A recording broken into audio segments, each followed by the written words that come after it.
ගන්නම වෙනවා. උදේ 10 වෙනකොට මේ වටේ මේ මල් පෙති ඇලිලා තියෙනවා. ජේතවනාරාමෙම සුවඳවත් වෙනවා.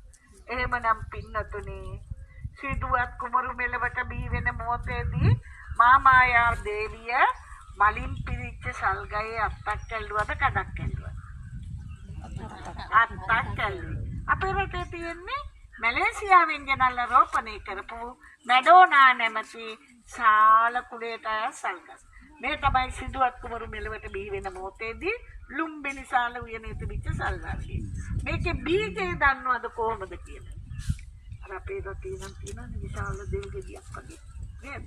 මේකේ බීජය ඇවිල්ලා හොර ගස්වල හොර කුරුල්ල කොහමද?